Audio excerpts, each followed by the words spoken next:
In phase.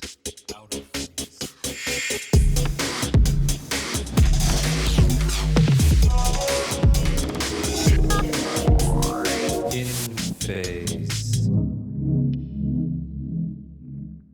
Bienvenue sur un nouvel épisode d'Emphase. Je suis aujourd'hui avec Gabriel et Antoine du duo Atome. Salut les gars. Salut, ça va? Ça va et vous? Ouais, Super. grave. Merci beaucoup d'être venus jusqu'à nous.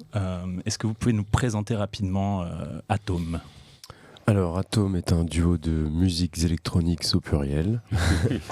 Voilà, nous sommes originaires de Rennes et le projet date de 2018. Ok. Donc ça fait un peu plus de 5 ans. Ok. On a des influences à la fois qui vont chercher dans le rock, musique électronique, electronica même, synthwave, psychédélique, des choses comme ça. On va parler de tout ça, on va parler un petit peu des débuts à Rennes, d'un groupe de rock qui s'est transformé en duo, j'ai cru voir. C'est ça. Des trans musicales qui vous ont invité en live en 2018, après un ou deux EP, c'est ça, si j'ai bien la chronologie. Un EP. Derrière Vieille Charrue, Mama, Inouï Printemps de Bourges, des tournées pas mal, beaucoup de tournées, beaucoup de live. Ouais. Donc on va parler de ça, c'est intéressant. Et puis un album qui sort cette année, qui est sorti au jour d'aujourd'hui ou pas? Ouais, il est sorti. Moi, Il est derrière, sorti puisque je l'ai écouté je l'ai sur les plateformes. Album Entropie, premier album de 14 titres pour vous. On va parler peut-être de votre rencontre avec le label Yotanka et de votre travail avec eux. Et puis explorer un petit peu votre process, votre setup, etc. avec plaisir. Est-ce qu'on peut revenir un petit peu à la genèse du truc?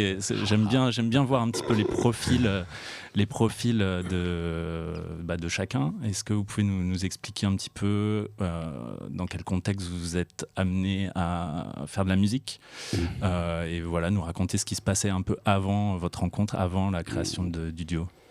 Avant qu'on se rencontre, du coup. Ouais.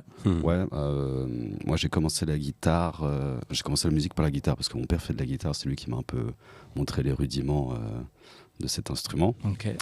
vers 10 ans je dirais. Et après je me suis un petit peu débrouillé tout seul dans la compréhension des musiques assistées par ordinateur, des musiques électroniques au sens large. Et puis j'ai rencontré Gabriel vers 15 ans je crois. Ok. Ouais, je pense que c'est ça. Alors moi, j'ai un parcours plus académique. J'ai fait une classe de batterie et percussion dans une école de musique autour de Rennes. Et il se trouve que c'est là-bas qu'on s'est rencontrés, quoi. Enfin, Antoine habitait pas très loin. Moi, j'étais en train de répéter avant une classe. Et puis, la rencontre s'est faite comme ça. Il cherchait un batteur parce que le sien se barrait, de son groupe à l'époque, se barrait à Brest. Et donc, voilà, il m'a dit, vas-y, je joue dans une semaine, pas très loin. Puis après, voilà, c'était chaud. Ok. J'avais un concert au collège. Ouais, c'était, tu vois, le genre de concert dans un camion avec, tu vois, la scène sur un camion. Ça, Ok, c'est trop bien.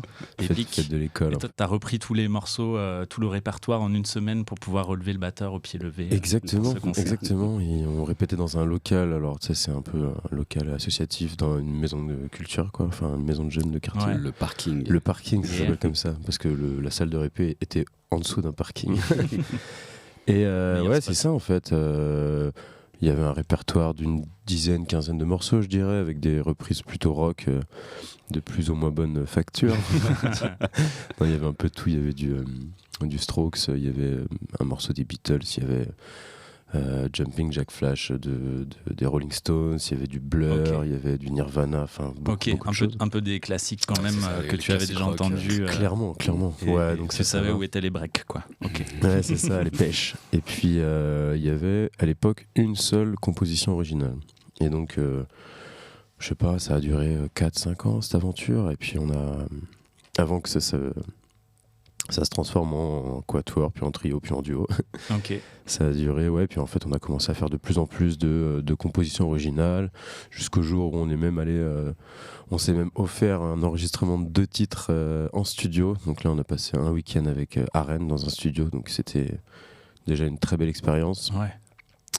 Et on était encore 5 à l'époque. Et puis petit à petit, avec les parcours et les envies de chacun, il y a quelqu'un qui est parti pour ses études. Et puis en fait voilà, petit à petit, c'est ça, c'est des aspirations différentes et des trajets envies, de vie. des trajets de vie absolument. Donc on est arrivé à deux. Et puis on était, avec Antoine depuis le début, on se sentait un peu, on avait envie d'en vivre quoi, clairement. Donc à un moment, il y a une quantité de travail qui augmente, il y a une charge de travail qui est de plus en plus importante, il y a des sacrifices à faire. Enfin, genre moi je sais que j'ai jamais bougé de Rennes, tu vois, je suis jamais parti, ne serait-ce qu'en Erasmus ou alors pas trop longtemps quand j'étais à Paris. Ok. Mais parce que voilà, j'avais pas envie de lâcher ça et puis c'est à force de persévérance au bout de 10 ans Ouais, bien que sûr. on toque à ta porte, on te dit que t'as peut-être une chance de faire un concert comme les Transmusicales, donc voilà, grand mur dans la gueule, mais le mur on lui a sauté par-dessus et puis Ouais. on y allait quoi, tout simplement. Ouais, trop bien. Comment ça s'est passé alors par rapport au transmusical c'était un tremplin, ils vous ont repéré vraiment avec l'EP, comment ça arrive ça En fait, on Pour avait jouer au rencontré Ismaël Lefebvre, notre éditeur, qui était venu nous voir en concert dans un bar à Rennes. Ouais. Alors juste parenthèse sur éditeur, tu peux définir En fait, c'est la personne qui vient déposer tes œuvres auprès de la SACEM et s'occupe de récupérer les droits d'auteur, Ok. entre autres. Donc qui est c'est censé quelqu'un trouver que des vous- synchros aussi. C'était notre premier partenaire en fait, donc lui il a beaucoup travaillé avec des groupes de Rennes, il a travaillé avec les Pop-Up-Pops qui sont devenus Heure, Juvenis, enfin voilà, c'est des projets dans le Grand Ouest qui sont bien identifiés et même bien au-delà. Ouais. Et ouais, ça a été notre premier partenaire et donc il a entendu parler de nous, il est venu nous voir en concert et puis après il nous Il a...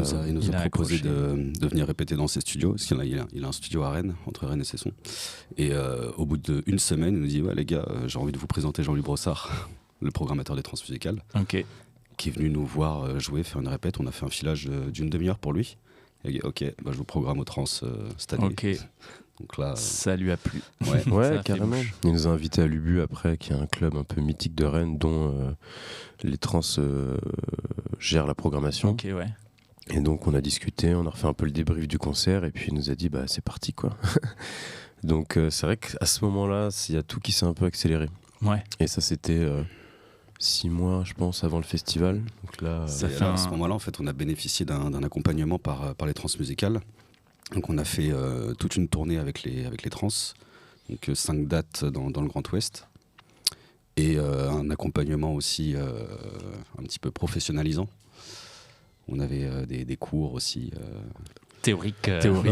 typiquement tu vois genre sur le droit. sur le droit, exactement, ouais. sur le droit, statut. ce que c'est un éditeur, ce que c'est les droits de reproduction mécanique, enfin plein de Ouais. termes barbares comme ça, mais au final toi tu connais pas et Bien sûr. il faut très vite savoir tout ce qui gravite autour de la profession, puisqu'il y a beaucoup de métiers et il y a beaucoup de ouais c'est ça, il y a beaucoup de métiers, il y a Il y a Ouais, pas beaucoup mal de de choses à petites savoir. choses à savoir et qui te permettent par la suite d'en vivre et de réussir Ouais. à mettre les choses en place pour avoir une structure qui te permette de continuer ton activité. c'est ça. Ok, trop bien. Et à l'époque, c'était quoi un peu le setup ou l'esthétique ou l'idée d'Atome Vous aviez déjà un live donc, puisque vous lui avez présenté un filage. Ça, c'était comment il y a eu cette idée de live. Enfin, il y avait déjà une envie d'aller faire de la scène, quoi. On a toujours fait du live, en fait. Je crois Mm. qu'on a commencé par ça avant d'enregistrer Ok.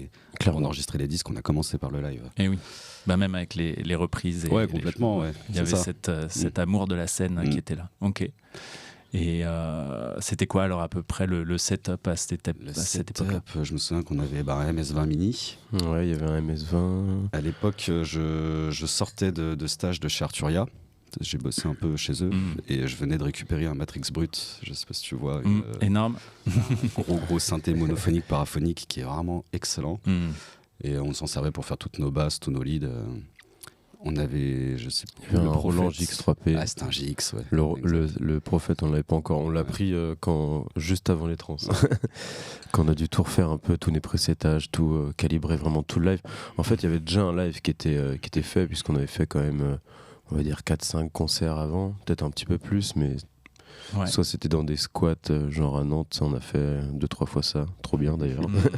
Sinon dans des bars, mais jamais vraiment dans le format concert ou festival, quoi. Festival, C'était un peu à l'arrache. Mais on avait quand même 1 heure, je pense, de musique. Ouais.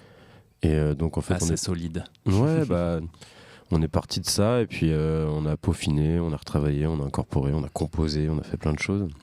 Comment vous répartissez un peu les tâches alors en Sur scène live ou- ou puis même du coup j'imagine que c'est aussi un peu votre manière de composer, je sais pas. Sur scène, c'est vrai qu'on a tous les deux nos parties assez distinctes. Bon, déjà, Gabriel est sur la percussion, Ouais. moi, sur la guitare, ça c'est clair. Il chante plus que moi, mais on chante tous les deux quand même. Et lui, derrière, sur les claviers, il est plus sur les leads, sur les harmonies. Moi, plutôt sur les lignes de basse, les arpégiators. Et on se répartit un peu les choses comme ça. Ok. Ok. C'est ça. Ouais. C'est chacun qui choisit son instrument de prédilection Ouais, du c'est coup, ça. avec cet objectif fonctionnel de dire que toi tu veux un arpège, tu veux une basse, toi tu veux un lead. Ouais, c'est ça. Et Des puis on part toujours de morceaux studio. Enfin, on va dire 70% du temps, on part de morceaux studio pour le retransformer pour le live. Moi, je pense qu'on en parlera tout à l'heure. Et à partir de là, bah, en fait, quand nous on a enregistré le morceau en studio, bah, des fois il y a trois claviers, enfin 3 couches de claviers qui font la même chose. Donc on doit discuter, se demander comment est-ce qu'on peut restituer ça de la meilleure manière pour le live. Donc après on se dit bah voilà, on ferait peut-être ça avec ce synthé. Ou non, c'est mort, ce sera avec celui-là. Mais disons qu'il y a une affectation des séquences et des mélodies sur chacune des machines, quoi. Celle qui sera la plus propice et aussi la plus amusante à jouer aussi en live. Il y a toute une partie de modulation en live qui est kiffante. Bien sûr. C'est pour ça qu'on se répartit aussi ces rôles-là. C'est parce que j'ai plutôt les synthés qui font des basses et Gab, il a des synthés polyphoniques où il peut taper les accords dessus. Ouais, c'est comme ça qu'on se répartit les choses aussi. Ok. Et pour la compo, alors, vous dites qu'il y a des sessions plus studio. Comment ça marche? Vous avez un studio à la maison? Ouais. Vous avez un studio à vous? Comment ça marche? En fait, on vit ensemble à Nantes. On a une coloc où on est 3 dedans. Et on a en fait, à l'étage, il y a une chambre parentale où on a viré le lit, on a foutu nos synthés à la place. Ok, trop bien. Et on bosse dedans. Il y a toutes nos machines. C'est un plaisir. Ouais, c'est vrai. C'est le vrai home studio. Ouais. Ouais, c'est ça. Donc Ok. après, nous, quand on fait du live, ben, on déplace le studio pour l'amener en concert. Donc c'est rare qu'il soit monté plus d'une semaine, en tout cas, parce qu'après, il y a un autre concert, donc il faut tout redémonter. Enfin, Ok. c'est beaucoup de manutention. Beaucoup de manutention. Ouais. Et de branchage de câbles. Ouais, c'est Et clair. de stress de ne pas oublier une alim ou un câble. Ouais, ça arrive. Ça arrive plus. Ok. Et vous arrivez à vous caler des sessions de compo régulières ou est-ce que vous maintenez une espèce de petite routine là-dedans ou comment ça fonctionne? Ou est-ce que c'est dans un ça objectif dépend où vous des dites là périodes. maintenant il faut qu'on se fasse une phase compo Bah, Ouais, c'est plutôt c'est ça. plutôt là. ça, ouais. Ouais. On a plutôt des grosses phases où on va composer ensemble. Et voilà, par exemple, vu que le premier album est sorti, qu'il est terminé, on se dit vas-y, il faut passer à l'album 2. Donc là, on s'est dit janvier, février, peut-être mars, on va partir 2 mois et demi pour s'isoler et composer ensemble, quoi. Ok, Donc là, ça va être une grosse période où on sera juste tous les deux à composer. yes. C'est vrai. Mais après, il y a toujours de la composition un peu au fil de l'eau, quoi. Mais c'est vrai que maintenant, bah, déjà, il y a tout le travail de l'album, après tout le travail de résidence, et puis après, bah, évidemment, la tournée. Donc, c'est pas évidemment les meilleures périodes pour se plonger sur une page blanche. Donc, maintenant, c'est plutôt on choisit les moments qui sont plus calmes au niveau de la tournée, et puis là, on en profite pour faire du son. Oui. Ouais. Mm. Parce que donc à partir des trans et derrière donc je crois que j'ai vu qu'il y avait eu les vieilles charrues aussi. À partir de ce moment-là quand même vous avez été identifié et vous avez commencé à tourner pas mal. Qu'est-ce qui a changé à ce moment-là? J'imagine que ça s'accélère pas mal, que vous êtes obligé de penser à la logistique, que vous êtes peut-être complètement. obligé de En fait, c'est trouver des choses plus pratiques ou c'est au lendemain des transmusicales qu'on a vraiment commencé à tourner énormément. Vraiment, l'année qui a suivi, 2019, on a fait, je sais pas, une cinquantaine de concerts. On avait un tourneur à ce moment-là. Et que vous avez pris après les trans? Non, qui nous suivait déjà au moment des trans, Tom Toutain. Et on a bossé avec lui pendant 1 an. Et ensuite, Wart, donc l'agence de booking Wart, nous a repérés, nous a chopés dans son catalogue. Et on est très bien avec eux, Ouais. c'est la famille. Et du coup, ça Et là, a augmenté encore, ouais, c'est la encore force de plus frappe, grossi, on va ouais. dire. On fait des dates de plus en plus grosses, De plus en plus souvent, loin. ouais. Plus en plus loin, exactement. Mm. Ouais. Ok, trop bien. On commence à en faire quelques-unes à l'étranger aussi, c'est cool. Mm. Surtout en Allemagne. On a Mhm. fait le Liban il n'y a pas très longtemps, on a fait Mhm. l'Inde l'année dernière. Ouf. C'est cool. Ça fait plaisir. Est-ce que vous avez, j'allais dire professionnalisé un petit peu ça? Est-ce que vous avez constitué une petite équipe? J'ai vu qu'il y avait un gros travail sur les lumières aussi, sur vos shows. Et, vous êtes entouré d'un ingé son, d'un ingé lumière Ouais. Ouais, carrément. à ce moment-là? Ouais. Enfin, dans la Ouais, période bah, qui a en suivi. fait, au fil des mois, on a constitué une équipe. Alors, au début, on était deux, on faisait tout à deux. Ouais. Puis après, on a pris un ingé son. Là, on a un ingé lumière. On a même un mec qui fait une création laser. Mm. Puis autour, il y a le tourneur, le manager, l'éditeur. Enfin, c'est une équipe. Hein. C'est une équipe. Quelqu'un qui gère les relations presse, Ouais. le label. Label, ouais. Non, franchement, c'est. Donc voilà, faut se constituer l'équipe, faire que chacun des métiers se cohabite ensemble, mais c'est super d'avoir autant de compétences et une équipe comme ça, quoi. Ouais. Mm. Oui, parce que c'est des vrais métiers Ouais. différents, des spécialités à chacun. Et c'est des gens que vous avez rencontrés au fil de l'eau, qu'on vous a conseillés Ouais, ou- c'est ça. Les deux, ouais. Ouais. Ok. Vous avez quand même trouvé sur cette période très chargée en tournée et en date le temps de faire 3 EP de plus. Enfin, c'est ça, un par an, en gros, entre 2017 et 2019. Ouais. Comment vous avez fait pour réussir à créer dans le feu des tournées? Bah, on continue toujours de composer ponctuellement, mais on compose. On a toujours. Dès qu'une idée nous vient, on enregistre au dictaphone et on la retranscrit le soir même dans l'ordinateur et sur les instruments. Mais on continue toujours de composer. On a sorti plusieurs EP, mais notre éditeur dirait ouais, il aurait fallu sortir plusieurs albums plus tard. Oui, c'est ça. Donc, plusieurs 4 ou 5 titres, Mm. parfois avec un single mis en avant qui C'est ça. était sorti un peu en amont. Et un EP de live aussi, Ouais. qui vient retranscrire un petit peu tout votre travail et l'énergie que vous pouvez dégager sur vos concerts live. Vous pouvez nous parler un peu de ça, comment vous avez eu l'idée, c'était quoi comment cette idée a germé, comment vous avez travaillé, comment on travaille pour faire un album live sur l'enregistrement plus concrètement, etc. Ben justement parce qu'on était dans l'optique de faire un album, vraiment une œuvre à part entière, où on prend le temps, c'est vraiment beaucoup de travail, et du coup je pense que la dernière étape avant c'était un peu de clôturer la version live des morceaux qu'on jouait avant, donc on s'est dit ouais, on enregistre on enregistre un EP de live, quoi. Donc c'est Avant de passer à une nouvelle page et à un Ouais. nouveau corpus de Exactement, morceaux. Parce qu'il y avait, en fait, il y avait beaucoup de morceaux qu'on jouait en live qui n'ont jamais été sortis en Ok. version studio, et c'est des morceaux qu'on avait vraiment composés pour pour jouer. le dance floor, on va dire. Mm. Mais donc on trouvait ça dommage de ne pas les révéler, et de passer à autre chose sans qu'ils soient sortis. Donc voilà, on les a sortis, mes versions live. Ok, et comment on fait alors pour enregistrer un live? Est-ce que vous branchez juste un gauche-droite en sortie de table ou est-ce que vous avez enregistré pistes séparées, On a qu'il y a quand un même remixage enregistré en pistes derrière? séparées, Ouais. mais comme si on les jouait en live finalement. Ouais. Mais on a quand même mixé ça.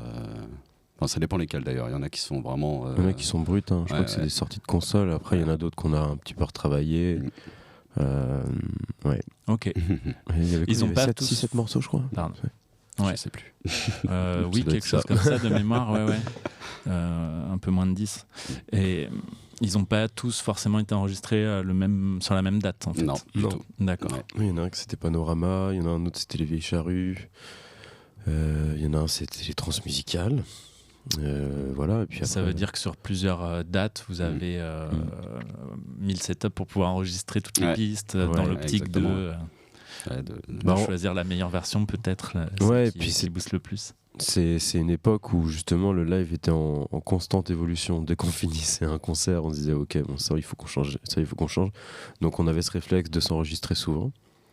pour réécouter ça sur le trajet du retour, hein, Ok. clairement. Ouais.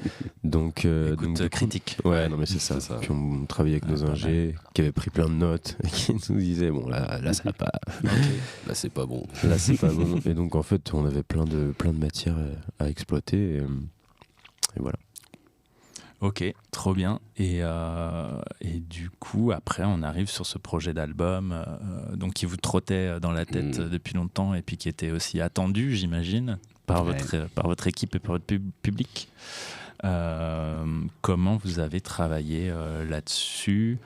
Il me semble avoir lu que dans une interview qu'il y avait des morceaux qui dataient un petit peu. J'ai lu aussi que vous aviez produit beaucoup de maquettes pour réunir au final 14 titres.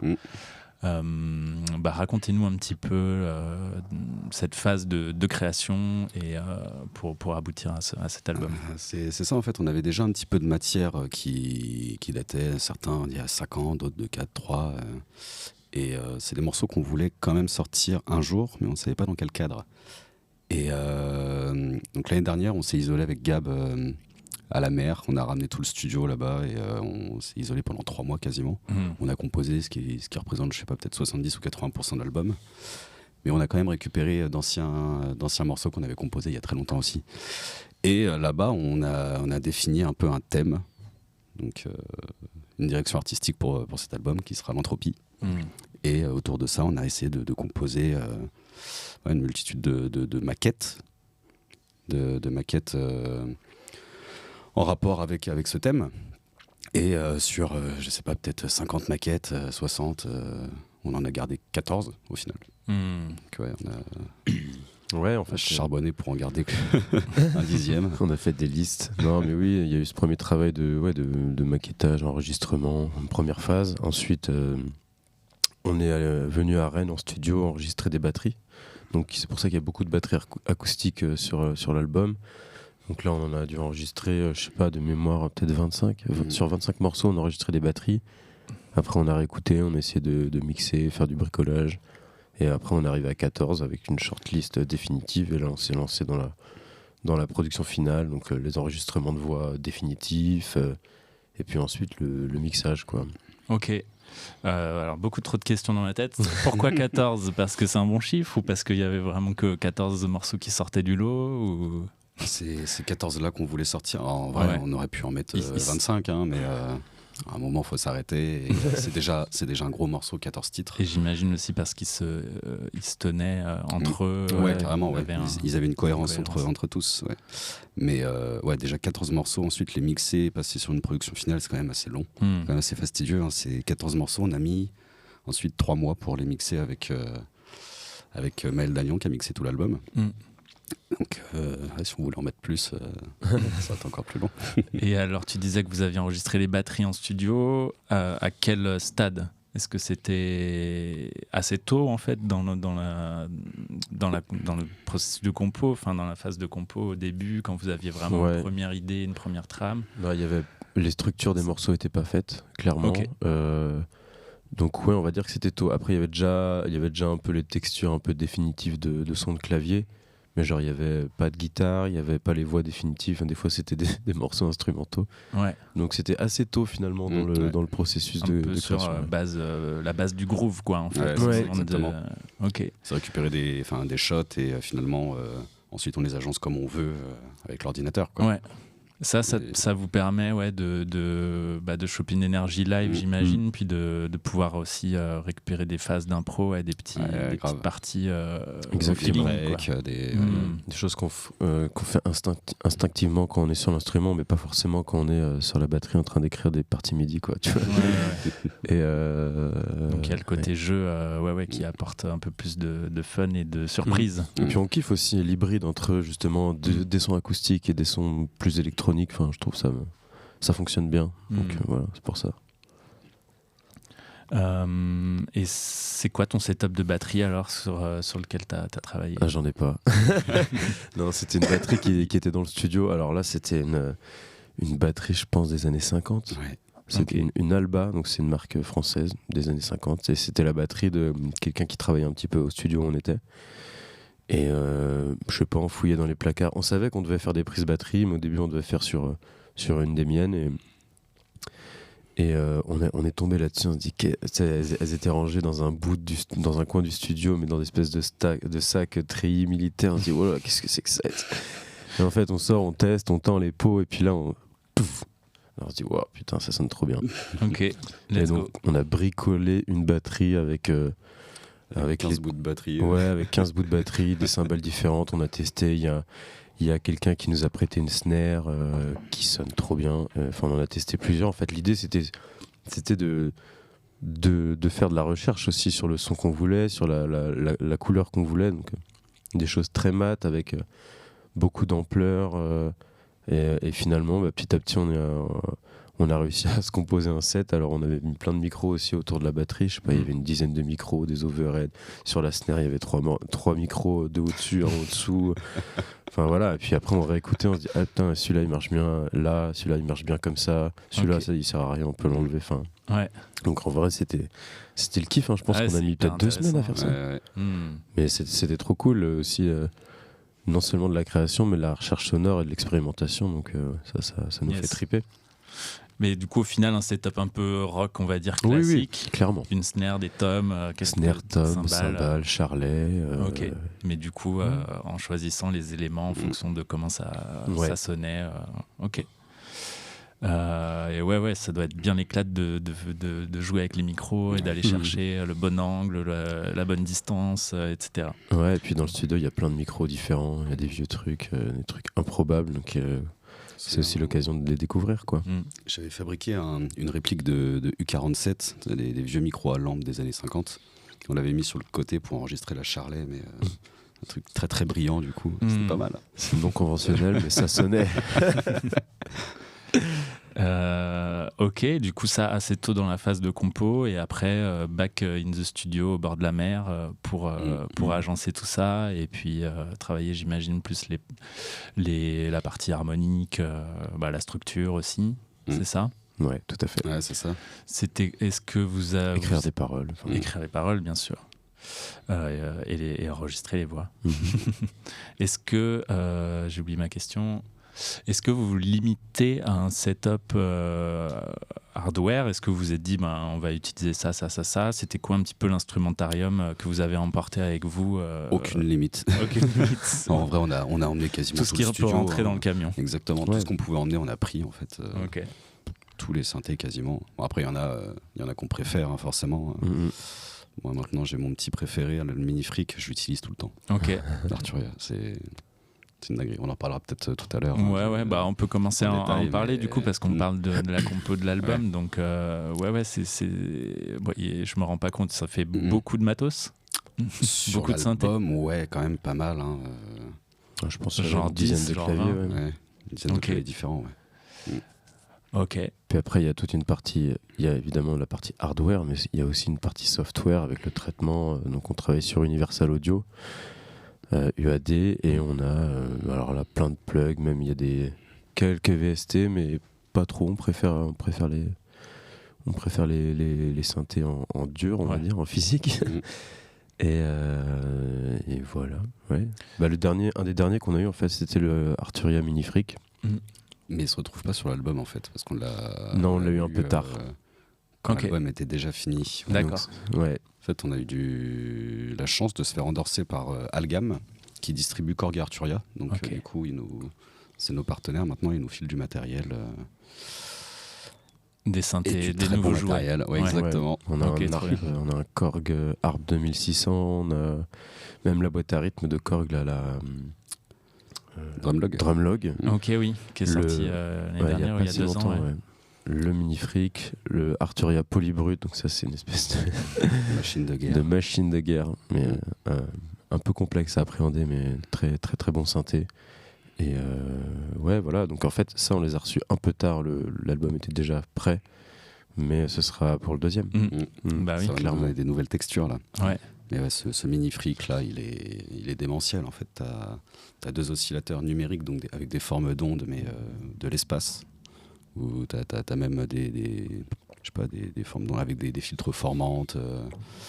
avec des speaks à l'intérieur. C'est complètement fou. La palette est vaste. Ouais, tu peux est faire infinie. de l'acide FM avec, c'est trop fort. Et t'as des filtres analogiques derrière. Mais Il est vraiment très, très monophonique. bien. Hein. Il est polyphonique. Poly, ouais. Il est polyphonique. Mais Mais il est tout petit, impressionnant. il prend pas de place. Ouais. Et du coup, ils l'ont fait en plugin aussi. Et il sonne, mais incroyable. Ouais. Et du coup, quand on compose en mode nomade, je prends que ce synthé. Tu peux, ouais. Pour les cordes ou pour les basses, pour les harmonies, je prends que ça en fait. Ok. Maintenant. Ok, Trop bien. ok. Et après, je reviens un petit peu en arrière, mais pourquoi 10 synthétiseurs Alors bon, là, il y a Ils ont tous leurs textures différentes, Ouais. ou leur manière de se paramétrer, de se moduler. Je sais rien que les filtres sonnent tous différemment. On a quoi alors dans le lot Vous pouvez nous en citer quelques-uns.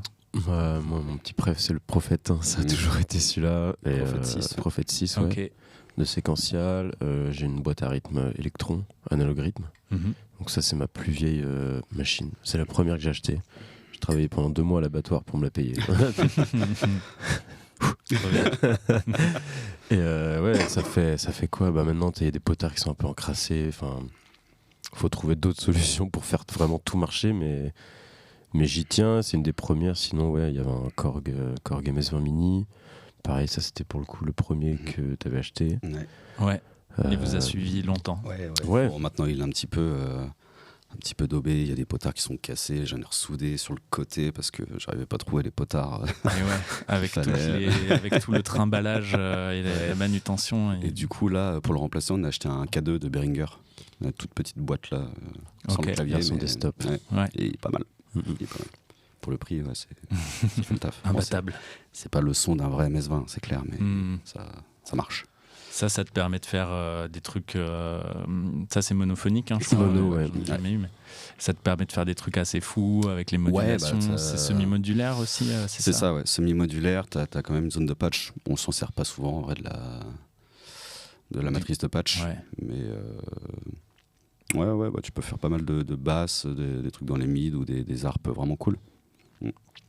Comment Ça sort au moment de créer, comment c'est routé en fait? Est-ce que vous avez tout centralisé sur un Ableton ou autre, ou sur un séquenceur matériel, ou est-ce que vous jouez et vous enregistrez l'audio? Ça, comment vous fonctionnez là-dessus? Généralement, on est centralisé sur un Ableton, histoire de pouvoir déjà enregistrer direct et pouvoir récupérer les sessions, mais aussi pour pouvoir envoyer du MIDI si jamais on veut envoyer quelque chose de très calé, un harpe par exemple, bien synchro à la batterie. C'est quand même plus facile d'avoir une horloge Ableton Ouais. qui soit maître. Donc généralement on branche tout là-dessus. Puis c'est notre setup en live qu'on branche toutes les semaines, donc c'est très facile pour nous de l'installer très rapidement. Chaque synthé du coup rentre avec son entrée à lui, ou est-ce que vous passez par une table de mixage qui renvoie sa sortie? Non, on rentre directement dans la carte son. On a une grosse carte son, 16 entrées. Ok. Donc ouais, ça rentre directement dans la boîte. Ça permet d'avoir tous les C'est vrai qu'on n'a jamais tous les fait ça. instruments à dispo. Il y a beaucoup de producteurs qui passent par une table de mixage, ouais, pour justement jouer live, faire des mutes, jouer avec les volumes. Nous, on a toujours fonctionné comme ça, en rentrant directement dans la carte son et voilà. Et du coup, traitement logiciel Ouais, par-dessus. Ça. Surtout Et- pour les sidechains. Ouais. Oui. Et quelques effets logiciels aussi par-dessus.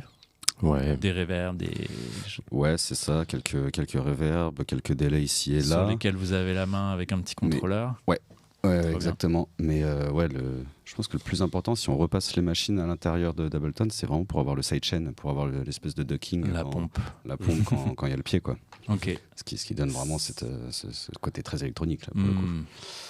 Et qui fait de la place aussi. Exactement, pour le pied. Et en live, c'est le même setup en fait qu'en studio. Vous ramenez votre grosse carte son, vous pluguez tous les synthés Ouais, dessus. elle prend un Toujours peu cher d'ailleurs avec le transport. Enfin, tu vois, cher. des fois, on est obligé c'est dans un rack, on est obligé de le typer, donc de le mettre sur le côté pour le transport. Quand on a pris l'avion, sur les chariots là, ça a pris trop cher. Il y a des vis qui ont sauté. On a failli pas jouer d'ailleurs une fois à cause de ça. C'était en Allemagne au Fusion Festival. le drame à l'arrivée. 40 minutes avant le concert, donc Ouais. nickel. On avait juste un line check et la Ouais. carte son s'allume pas. La carte son s'allume pas. La carte son à 4000 €, c'est oh non, vas-y. La haine. En fait, c'est avec, On remballe. avec le transport, il y a des vis qui ont sauté, donc il y a des trucs qui ont bougé, et puis au final, il y avait...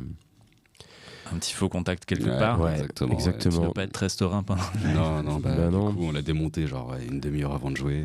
En plus, c'était du son en non-stop, quoi. Tu vois, là-bas, il y a du son en non-stop pendant une semaine, quoi.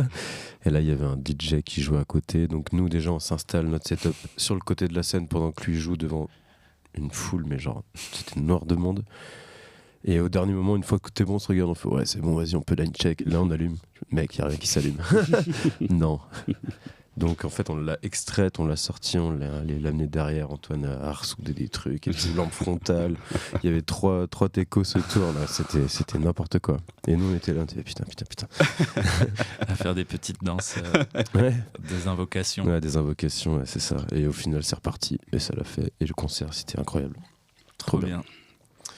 Ouais, Antoine qui a une formation d'ingénieur, qui connaît bien l'électronique, ça peut être Ça peut utile sauver. quand il y a beaucoup de câbles et d'électronique en jeu. Ouais, compétence très utile sur la route. Trop bien.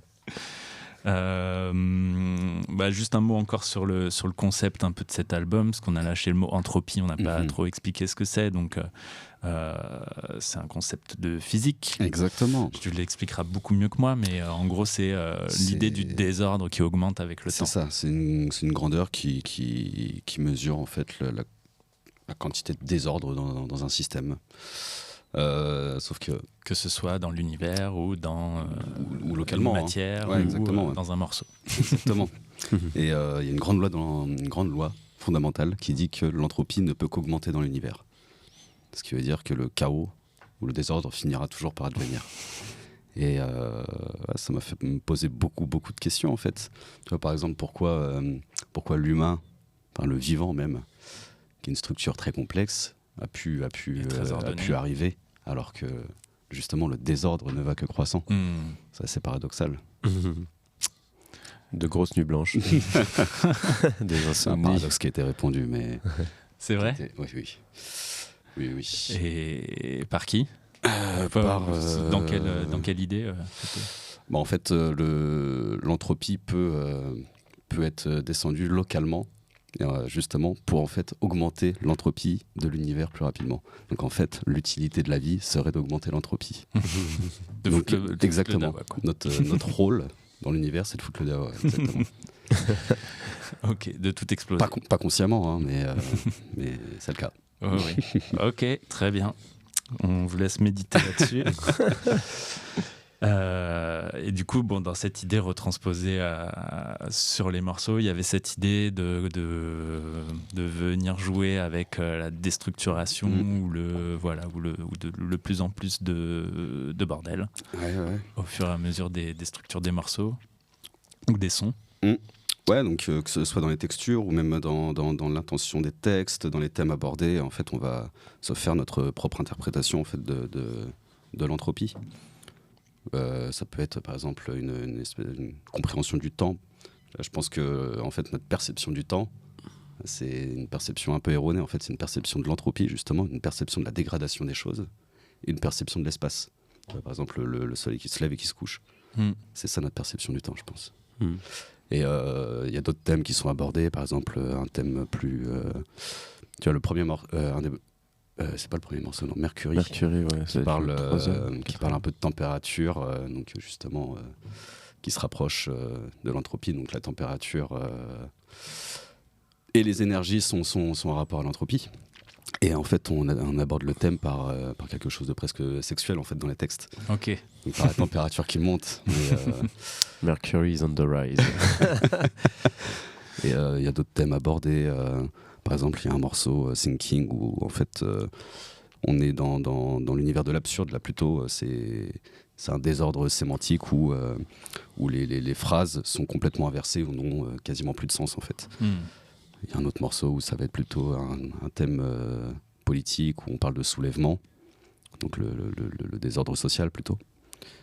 voilà, en fait, on a exploré un peu tous ces thèmes-là. Ouais, excellent. Vous êtes vraiment éclaté à trouver différentes transcriptions créatives, Ouais, en tout cas, c'est ça. autour de ce concept-là. Ouais. Un mot sur les paroles des textes. Vous écrivez tous les deux. Comment vous travaillez comme ça, ça vous vient comme ça? C'est au feeling, en vrai. Ouais. hein. Ouais, c'est au feeling. Enfin, on se met un petit peu d'accord sur le texte, ou alors sinon il y a une proposition qui est faite et ça le fait. Mhm. Mais ouais, sinon on travaille tous les deux, on laisse un petit peu Décanté. un décanté, infuser, et puis après on revient dessus avec de nouvelles propositions, et puis on arrive à avoir un petit bout de texte, quoi. Mais sur l'album, il y a aussi 2 morceaux qui ont des textes qui ont été produits par d'autres personnes. Donc il y en a un, c'est un pote à nous qui s'appelle Pablo, qui a écrit Ride on Time. Donc justement, ça parle du temps. Et un autre qui s'appelle Les couleurs du son. Et ça, c'est écrit par un autre pote à nous qui s'appelle Maxime et qui a un projet qui s'appelle NVVN. Ok. Moon. Et voilà, il a fait Les un seuls texte paroles en français Ouais, c'est ça. de l'album. Un texte complètement lunaire qu'il a écrit, je crois, très très tard dans la night. Qu'on n'a pas vraiment compris d'ailleurs. Mais On qui était... comprend différemment à chaque fois qu'on le réécoute. Ouais, carrément. Mais il était incroyable. Donc on s'est dit, vas-y, faut qu'il soit sur l'album. Trop Parce bien. qu'il faut qu'il soit visible, ce morceau. Ouais, il est très cool. Comment vous savez quand un morceau est fini? À quel moment vous décidez de... Alors, en vrai, c'est jamais fini. Hein. C'est juste Vraiment. la deadline, quoi. C'est plutôt ça, Faut ouais, envoyer ou aussi. alors quand on arrive, ou quand on se rend compte que plus on continue de bosser dessus, plus on fait de la merde. Ouais, ça arrive. Ouais. Non, il y a un moment, il faut s'arrêter parce que, en fait, un bon morceau, c'est celui que tu as écrit très rapidement, je pense. Mhm. Tu t'es pas cassé la tête pendant des mois à revenir dessus. Si tu te prends la tête dessus, c'est que ça va pas le faire généralement. Il faut que ça coule de source Ouais. et qu'il y ait le plaisir aussi d'arriver à poser quelque chose Assez rapidement. d'instinct. Mais ouais, c'est ça aussi la deadline. Hein. Si on revient sur un morceau pendant 1 an, au bout d'un moment, on va jamais le sortir. quoi. Mhm. Il faut Et s'imposer. moi, un peu. j'imagine que le choix a dû être assez difficile avec autant de maquettes, de se dire tout ça on arrête de les développer, ou c'est peut-être des choses que vous vous êtes gardées pour plus tard aussi, il y a peut-être des idées pour d'autres projets, mais ça a dû être assez Possiblement. difficile Ouais. Mais c'est ça en de fait. faire le tri. En fait, quand tu fais le tri, forcément, inévitablement, tu jettes. Mm. Donc il y a certainement une grosse partie des maquettes qu'on a faites qui vont finir à la poubelle. Quoi. Mm. C'est un peu triste, mais Enfin, bon, c'est- dans un disque dur, quand même. Pas vraiment à la poubelle. Et, Mais oui, c'est clair. Il y a, ouais. Et c'est, mais c'est normal aussi, je pense, quand on crée, que tout ne soit pas Bien sûr, voilà, bien sûr. exceptionnel tout le temps. Et Bah il oui. faut parfois sortir des trucs pour déjà élaguer. Puis Il faut arriver accepter qu'il y a des morceaux qu'on ne va pas continuer parce qu'il y en a d'autres qu'on sent plus. Et déjà, la première manière de trier, c'est peut-être le point d'avancement de chacun des morceaux. Puisqu'il y en a, c'était vraiment une séquence de 16 secondes. Il y en a d'autres, c'était déjà quelque chose avec un texte, des arrangements, enfin vraiment quelque chose d'assez poussé.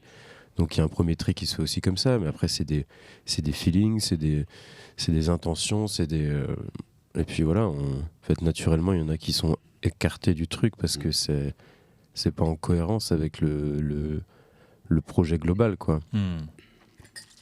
C'est l'ordre des choses. Le désordre des choses. L'ordre des choses, exactement. Sur la structure, moi je me disais en écoutant que le fait sûrement d'enregistrer la batterie, bon, le chant aussi j'imagine fait ça, mais on a quand même, j'ai l'impression, une structure qui est parfois un peu pop. Enfin, il y a ce truc-là de rock ou de pop. Avec intro, couplet 1, refrain, couplet 2. C'est quelque chose que vous avez plaisir à garder, dont vous avez besoin de vous reposer dessus. Quel est votre rapport avec ça, sur la structure en fait? Quelle est votre position là-dessus? Ça, je pense, c'est déjà d'une part le fait qu'on adore le rock des 70s, donc où il y a des formats, pas essentiellement, mais où il y a des formats comme ça. Donc on va dire que c'est une sorte de construction musicale personnelle. Et puis après, le deuxième aspect, c'est que on a travaillé avec quelqu'un qui nous a proposé ça aussi. tu vois. Le mec qui a mixé l'album, nous on arrive avec les morceaux. Lui, il mixe plutôt des musiques pop. Et donc, il a pris le morceau, il a fait un test mix. On ne savait pas qui allait mixer l'album. Il a pris un morceau, Mercury en l'occurrence, et il a mis les voix hyper devant. Par rapport à ce que vous aviez fait Ouais, à la base. nous on le rentre tout le temps dans le mix, blindé d'effets, on comprend rien. Mais on est à l'aise C'est avec pour la ça. texture, quoi, Voilà, ouais. c'est ça, c'est un élément de mix, un élément de l'orchestre. Et lui, il a dit, bah, en vrai, je vais faire une proposition. Et il a mis les voix en avant, mais super en avant, et ça nous a kécho. Genre, on a écouté ça, on fait, wow. Mais en fait, c'est cool, et on l'a dit, vas-y, on lui a dit, on est chaud de tout dérouler avec toi. Donc, il y a forcément aussi son apport en tant que mixeur, mais aussi un petit peu presque réel sur certains morceaux, quoi, parce que Complètement. c'est un choix artistique, clairement, qui dépasse juste le fait d'être technicien, ingénieur du son, quoi. Là, c'était un vrai parti pris. Donc, c'est certainement aussi pour ça qu'il y a cette petite couleur un peu plus ouverte, un peu plus pop sur certains morceaux. Ouais.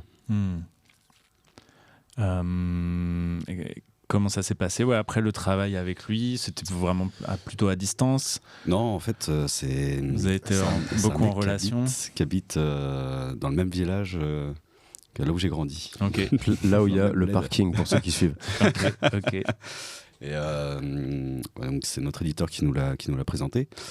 Et du coup, toutes les 2 semaines, on se retrouvait pour mixer 2 morceaux. On a fait ça pendant 3 mois. Et au terme des 3 mois, l'album était terminé, mais du coup, on faisait ça donc ensemble. vous étiez sur place? Ouais, carrément, main dans la main. Aussi ensemble, trop bien. Lui, il passait la semaine à défricher le projet, à commencer le mix, à nous faire une première proposition. Et ensuite, on se retrouvait pour aller voir un petit peu plus dans le détail les couleurs des reverbs, les instruments à mettre un petit peu plus en avant. Et puis des fois, il faisait des propositions qui nous plaisaient pas forcément aussi. Enfin, lui, il est aussi musicien. Il est claviériste pour Tsongo.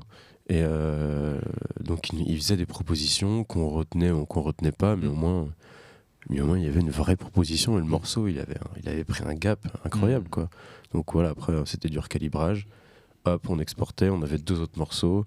Le lendemain, on lui envoyait les stems de 3 autres morceaux. Et puis après, lui travaillait un peu en soum-soum chez lui sur ces morceaux-là. On venait, on faisait les arrangements. Et puis voilà, quoi. Au final, il y a des semaines qui passent et t'arrives à 14. Ok, trop bien. Il y a eu un retravail à ce moment-là aussi de l'arrangement et des arrangements et de la structure? Des structures un peu, des arrangements, je crois pas. On a peut-être dû en refaire, mais ensemble. Ouais, Ouais. quelques-uns, quoi. Ouais, pas. Ok. Mais les des structures masses. ont bougé du coup avec cette vision de mettre le chant en Il y avant. a un morceau où les Ouais, structures surtout, ont vraiment bougé. On a carrément recomposé le morceau ensemble. Ah ouais. Ouais. En fait, on est arrivé, on savait pas vraiment où aller avec ce morceau. Ouais. Et finalement, on C'est s'est dit, Saint-Tropez. en fait, il a fait une proposition, il a bougé des trucs et en fait, on a quasiment recomposé le morceau ensemble. Ouais. Et, C'est le morceau Saint-Tropez qui a une structure assez complexe parce qu'il y a plusieurs. Enfin, à l'époque, c'était encore plus complexe, je pense. Il y avait plusieurs phases, un peu comme des actes différents où ça passait de quelque chose qui était très rempli à vraiment quasiment rien, ou un son de basse hyper déstructuré. quelque Finalement, chose on de très l'écoutait. symphonique aussi. Ouais, c'est ça. Mm. Mais on savait pas du tout où ça allait aller, donc à force de buter dessus, de faire des propositions. Il nous a regardé, il me fait non mais les gars on va repartir de zéro. Il a pris une bassline, il l'a mis au début, puis après on a essayé de construire le morceau comme ça. Et c'est ce qui est devenu le morceau tel qu'on le connaît aujourd'hui, quoi. Ouais, qui est sorti. Donc, c'était marrant. Ouais. Ok, hyper intéressant de travailler avec une oreille extérieure, Ah ouais. Puis il est chaud, une hein, vision fraîche, Il est très très force chaud. de du proposition en mix. plus. Ouais. Trop bien. J'aimerais bien que vous nous donniez un conseil de prod qu'on vous a donné ou que vous avez compris récemment.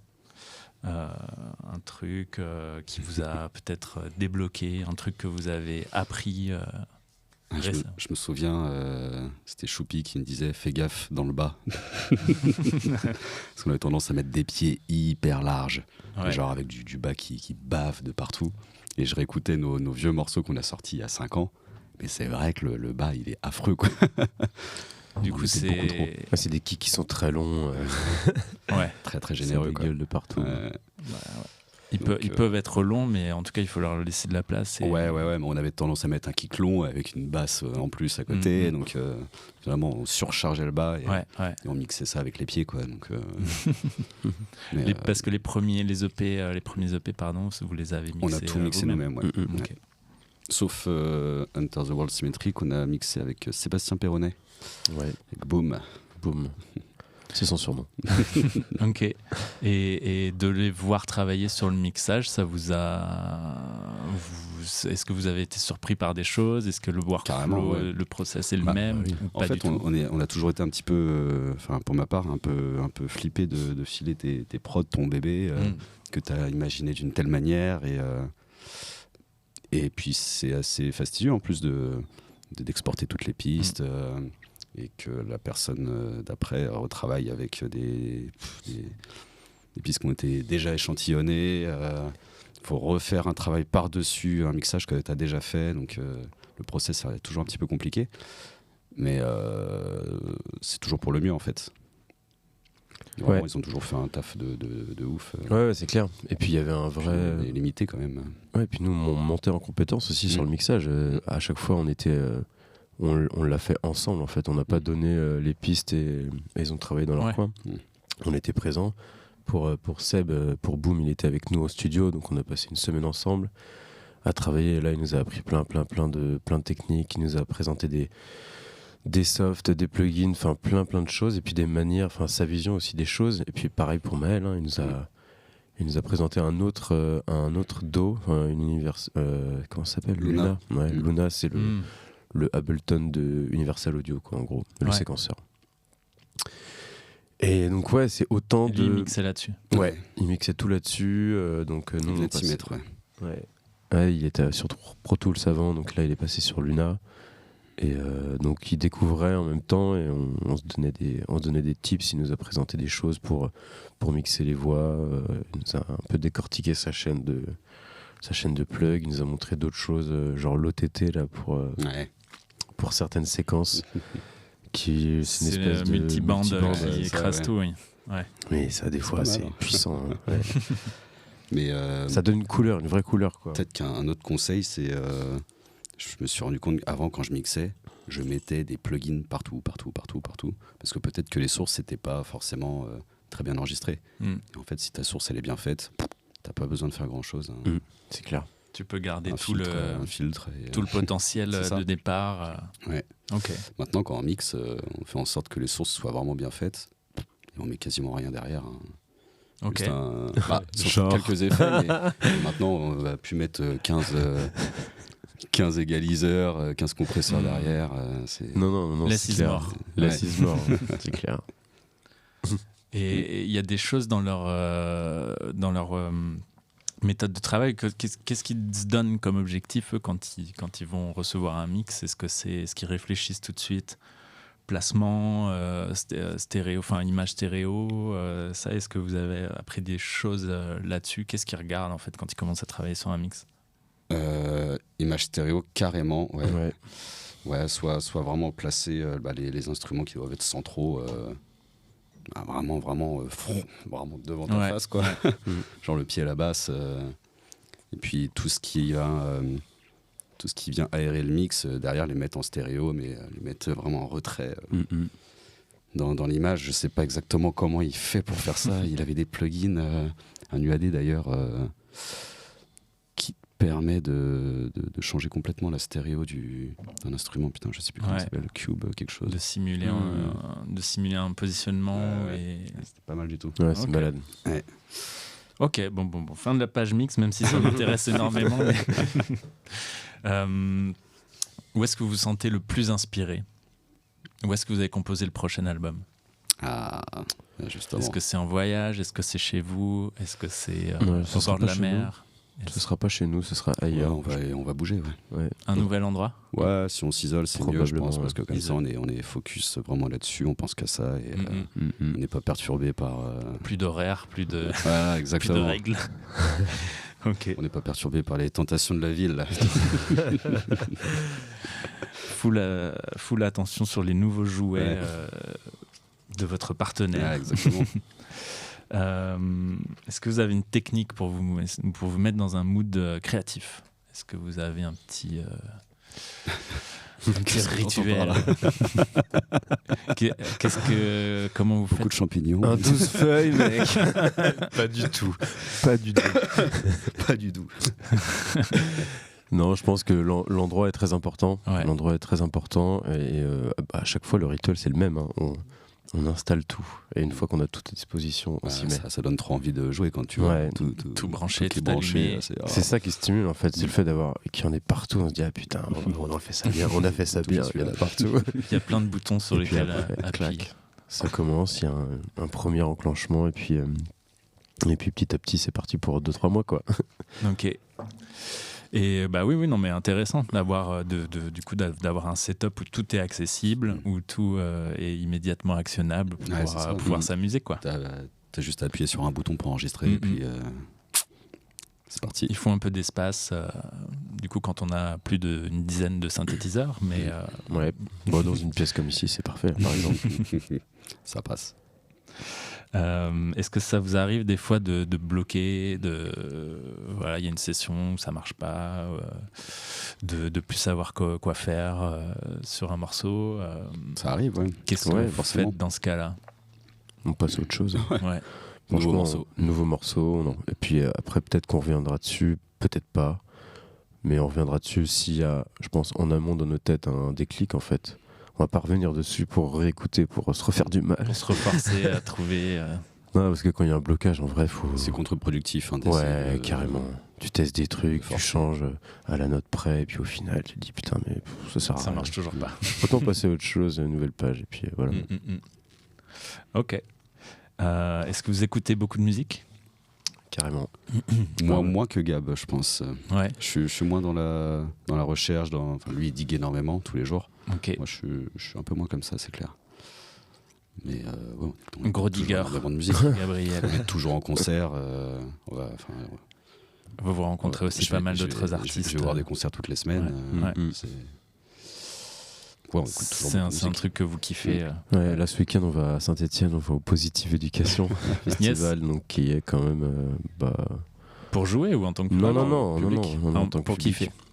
Trop bien. Et c'est un des festivals qui est le plus avant-gardiste, autant dans la programmation que dans l'organisation et les valeurs de ce qu'est maintenant un festival.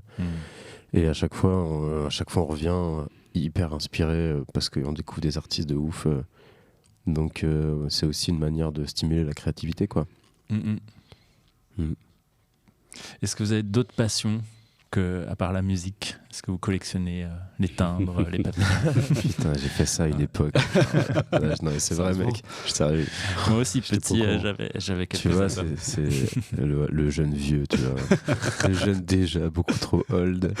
Ouais, mais mec, j'ai fait ça pendant 1 an et demi. Waouh, à quel âge? Je sais pas, je devais avoir 12-13 ans. En fait, tu m'as pas tout dit. il faut bien On en garder découvre encore quelques mystères. Non, mais ouais, en fait, c'est l'époque où je m'étais fait opérer, bref, et du coup, j'avais eu du temps pour moi de convalescence, et ma mère m'a dit tiens, vas-y, ça va t'occuper. Regarde, c'est super Au final, intéressant. je m'étais acheté une espèce de pince à épiler pour les prendre comme ça, mais un vrai vieux. Non, mais c'est On plus va du tout mettre une ça passion. sur l'excuse de la convalescence. C'est plus du tout une passion. Autour, si, il y a pour ma part, il y a le cinéma, la cuisine, enfin voilà, Ouais. ça j'adore. Ouais, le bricolage, l'électronique. Et les champignons. Et les champignons. Allez aux C'est champignons. la saison. Là. Oui, les chanterelles, les girolles, Exactement. tout ça. Votre gestion du stress, tiens.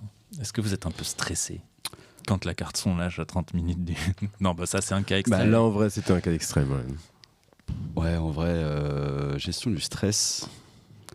Avant une date, on n'est jamais stressé, je pense. Ouais, avant de monter sur scène, jamais. Non. Par contre, je pense qu'au quotidien, il y a toujours des moments d'anxiété, ça c'est clair, que ce soit parce qu'il y a une Il y a- surcharge de il y a travail beaucoup de boulot, ouais. ou que... Des échéances qui arrivent. Et qu'il faut deliver. Ouais. C'est ça. Donc c'est quand même un métier qui est stressant. Ouais. Et puis c'est très précaire en plus, on est intermittent du spectacle, on n'est Oui, jamais sûr que ça, je vous ai l'année pas posé la prochaine on question.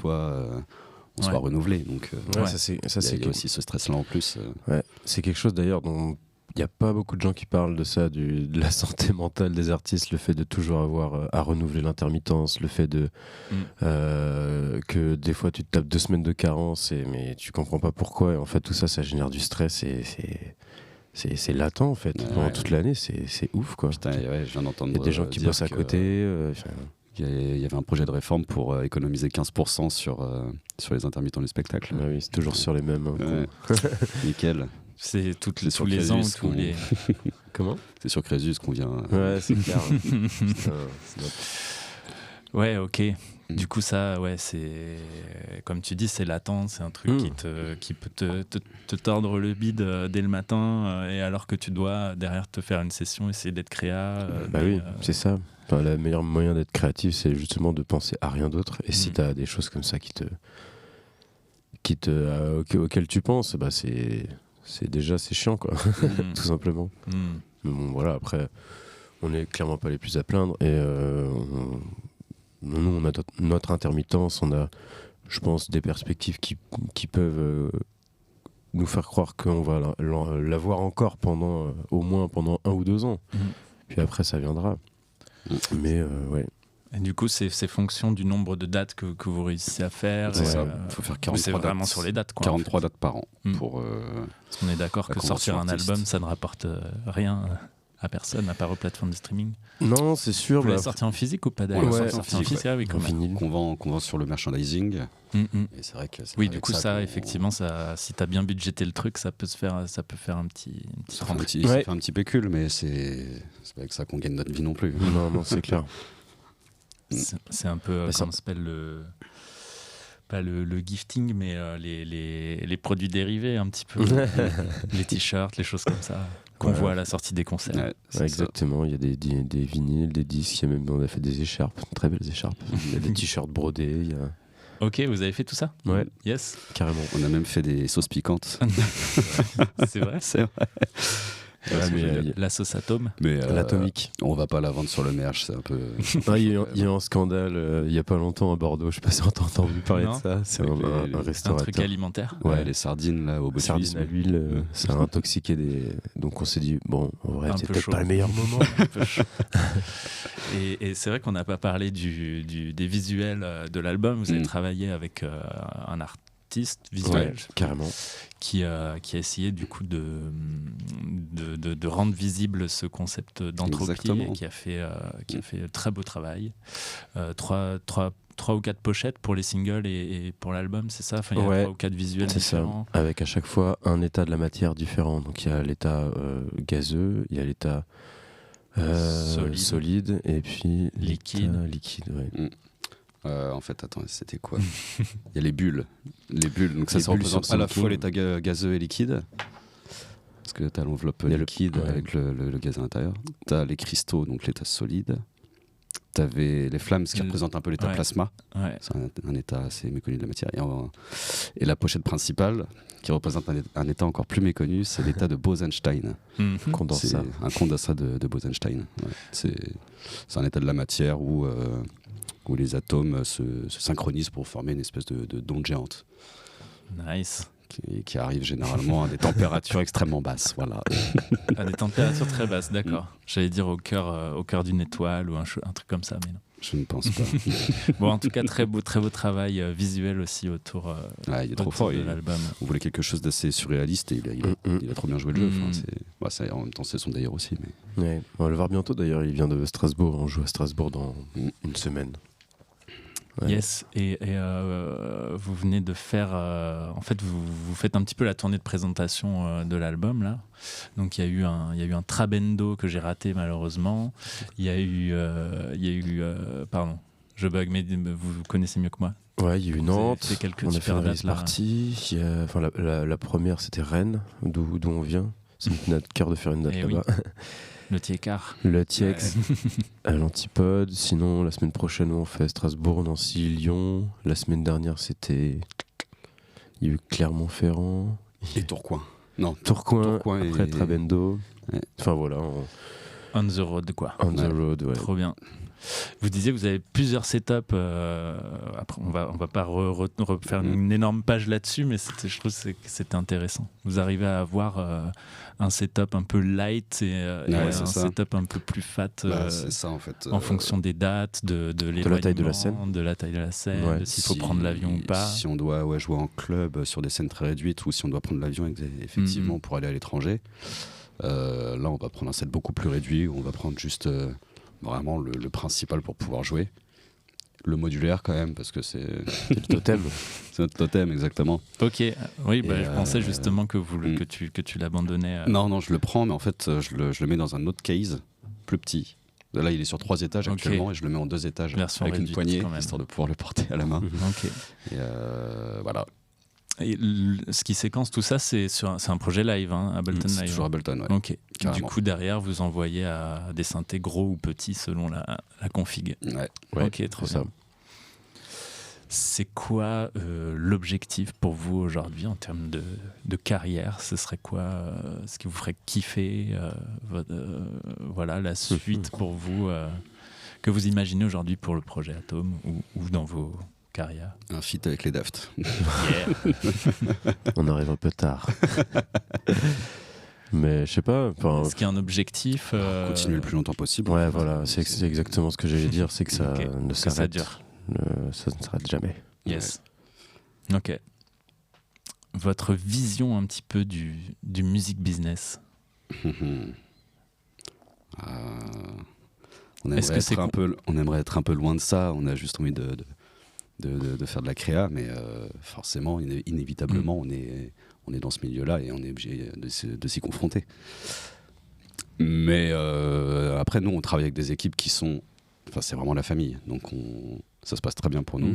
Mais je sais que ça se passe pas forcément très bien partout. Oui, c'est clair, il y en a même qui arrêtent parce que ça, ils sont dégoûtés.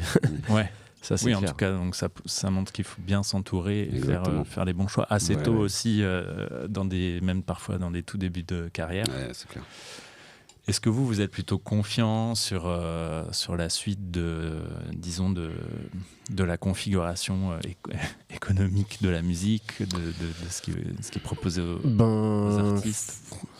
Très honnêtement, c'est difficile de le rester parce que on accorde de moins en moins d'importance, de manière publique et politique à la culture. Bien que je pense que moi, c'est quelque chose qui est hyper libérateur et fondamental pour survivre, vraiment. Pour l'être humain. J'emploie ce mot. Mais il y a une réalité, je sais que les gens ont de moins en moins de thunes, enfin certains.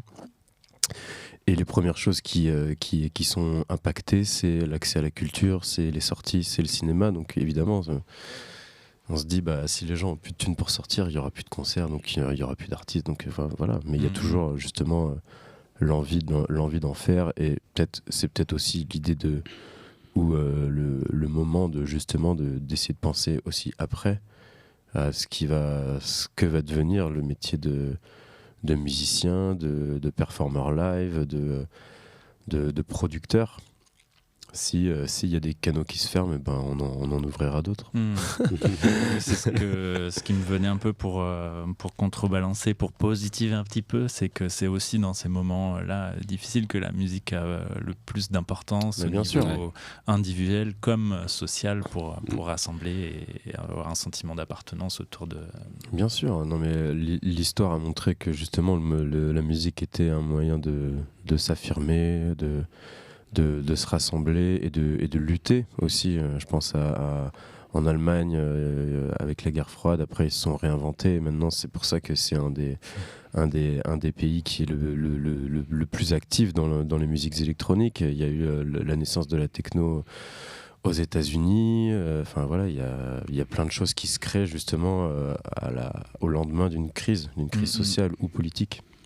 Carrément. Ça donne de l'espoir quand même. Absolument.